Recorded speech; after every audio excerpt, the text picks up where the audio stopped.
thank Dr. Rosen and Dr. Rosen. He is the Vice Chairman and Director of Research in New York, and Dr. Walsh, he is Chairman of the department. Mr. Fine, he's Senior Vice President of the New York and all of them were very helpful, as well as told them that it's going to be a very interesting meeting. They were very supportive, and they're really happy that I think we'll have future collaboration. Will be very interesting in the future, and we're going to develop it, definitely. So my talk will be about microglia cell. So I'm going to talk about the mystery of microglia. And I'm taking you to the world of basic science. And I'll start with this slide. This is the eyeball, you can see here. And this is the retina. Retina, this is the light-sensitive tissue. It's lying in the interior part of the eye. And it's very complex structure. It has many cells, and those cells are arranged in 10 layers. And if you go to literature online and you want to find images of the retina, you'll find different complicated, complex images of the retina with a lot of cells, but you will not find those cells, so it will be very rare who mentions those cells. And this picture of normal mouse retina, and you see here these green cells and the red blood vessels, and those cells are called microglia cells. And what do we know about those cells? We know that they're very important to the immune system of the retina. They survey retina for the signs of disease and cell damage. And usually, if nothing happens, they in active state. If there is any trigger, like infection, injury, or also stress, they activate, proliferate, immigrate to the area of damage. But we also know there are cells in the bloodstream that we call peripheral inflammatory monocytes. They're also recruited to the area of damage in case of infection, injury, or other stress. And when those cells come or enter the area of damage, it's really impossible to distinguish between them. And there are no any biomarkers that can distinguish between this type of cells. And if in the literature there is a lot of controversy regarding who is the good guy, who is the bad guy, because there is no any distinction. Recently we were able to develop and to discover new biomarkers. And those biomarkers can differentiate between microglia cells and peripheral inflammatory monocytes. You can see here in these pictures, it's one cell is red and other cell is green, and they're very similar. If you don't have these biomarkers, it's impossible to distinguish between them. So microglia cells, when we use specific microglia staining, we found that microglia cells present only in brain and spinal cord, and they are absent in all other organs, such as blood, bone marrow, lungs, liver, spleen, and others. When we use this microglia-specific biomarker in the eye, we found that those cells actually 0.3% of all retinal cells in the eye.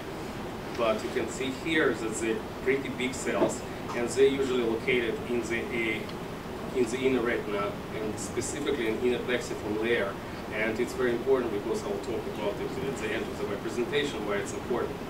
What we found was a very interesting reciprocal relationship between indigenous microglia cells and peripheral monocytes. You can see here two images of young mouse and old mouse. And you can see that old mouse, all cells are green. Those cells are macrophages, and all cells that are yellow in this case, microglia cells, they're actually gone. And those cells replaced microglia cells when the mouse gets older. So our question was, are those peripheral monocyte cells cytotoxic to the retinal indigenous microglia cells? So we set up experiments. We took mice and we induced experimental encephalitis. So we wanted to bring those peripheral inflammatory monocyte cells to the brain. And then we extracted brains from those mice, and using very complicated sorting out devices, we were able to sort out only peripheral inflammatory monocytes, subpopulation of these monocyte cells, and we think they are very bad cells. So what we did, we just injected those cells into the eye with this normal mouse, and you can see here, this is a picture, this is injection cells, this is the retina, this is microglia cell. And we wanted to see what's going to happen to the microglia of this animal. And you can see here that almost all the microglia cells have died after injection of these cells. Since we had this antibody, we used antibody before, so we took those cells after extraction and we pre-treated those cells with specific antibody, and we hope that it causes neutralization of this detrimental effect. And if you can see here, this is the mice that we treated with antibody. You see that all microglia cells preserved. Also in blue you can see other cells of the retina, like retinal ganglion cells or cells in the nuclear layer. You see those cells also preserved in compared to the mice that were treated with placebo with control. There was much less necrosis and apoptosis, so less cells died as a result of pre-treatment with this specific antibody. We used another specific antibody for peripheral inflammatory monocytes. We call it 7F7. This is a coded name because everything, all the data is confidential. And we stand using this antibody in the brain and the retina of the normal mice. We didn't find any peripheral inflammatory monocytes in the retina or in the brain under the normal condition. You can see here these red cells. Those red cells actually are the monocytes, but they're located in the choroid. They're outside the retina. They cannot enter the retina under normal conditions. So what happens in disease? Here's the example of the mice with multiple sclerosis. Multiple sclerosis is a devastating disease of the central nervous system, where the myelin of the neurons are just damaged. And these people, they have visual disturbances, problems with sensation, coordination, muscle weakness. And you can see here that in the onset of the disease, we start seeing those cells. Those red cells are peripheral inflammatory monocytes. They came to the spinal cord at the peak of the disease, and you can see everything is red. And at the recovery, you can see that a lot of blue cells, those indigenous microglia cells, are lost. And you can see those green cells, actually those green cells are good monocytes. And you don't see red, almost don't see these red monocytes anymore because the active stage of the disease is over. The same result we got with amyotrophic lateral sclerosis mice. This is also very devastating disease where the motor neurons just degenerated, die in the spinal cord, and those people, after the diagnosis, the survival of those young people usually a couple of months.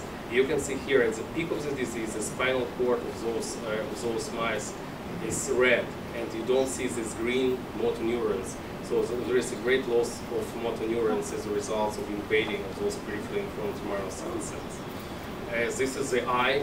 This is a glaucoma. You can see here that in the glaucoma mice we saw infiltration of those red cells, and you can see that there is a loss of tissue, loss of fibers of the blue stained nerve tissue. AMD. In AMD also we saw those cells in the retina of AMD mice in comparison to pretty old wild-type mice, and the difference was almost threefold. So the first stage of the animal research showed that S7F7 is exclusively expressed on peripherally inflammatory monocytes, and which are recruited to the area of damage. And also, it was the presence of those cells associated with the progression of the disease. Now, we want to translate those findings to humans. And we have two goals. First goal is to use it for diagnostic purposes, to develop a blood test kit, and to develop brain imaging and ocular imaging, and also to use this 7F7-based targeted treatment of neurodegenerative disease of the brain and the eye. So this is the human spinal cord of the patient who died from ALS. And you can see here all those red cells are peripheral inflammatory monocytes S7F7 positive. And you see that there was a digestion of those neurons in these cells. So we also check blood levels, and blood levels are high in patients with multiple sclerosis and ALS. So we treated ALS mice with this antibody, intraperitoneal injection, and we found that these mice, they have less motor neuron dysfunction, also they live longer. And the last couple of slides, I want to show a couple of ocular imaging. So I told you in the beginning that those microglia cells are located in the inner retina, in the inner plexiform layer, And it's very important because this layer doesn't contain any other cells. And microglia cells, the bodies of microglia cells, appears to be the only bodies whose bodies are, the only cells whose bodies are located in the inner plexiform layer. So using the special high-resolution technique of eye scanning, you can see here, we can see almost histological picture of the retina, and we actually can see this high reflective in the inner plexiform layer. And we use the different software. We can find the brightness or luminosity or reflectivity of this layer. When we analyzed the velocity of people with AMD and geographic atrophy and retinitis pigmentosa, we found that the brightness of this layer much higher in normal subjects in comparison to dry and wet AMD, and considerably higher to the patients with geographic atrophy and retinitis pigmentosa. It means that these patients are losing their microglia. This is the last slide. So the first stage, we are right now developing this technique to demonstrate microglia cells in vivo, and we also develop a diagnostic blood kit to see how the disease progresses and what the response to the treatment, and also the ultimate goal to develop this treatment using this anti-S7F7 antibody to neutralize the cytotoxic effect of those cells. And I think that it will be a future treatment for many diseases. Thank you very much.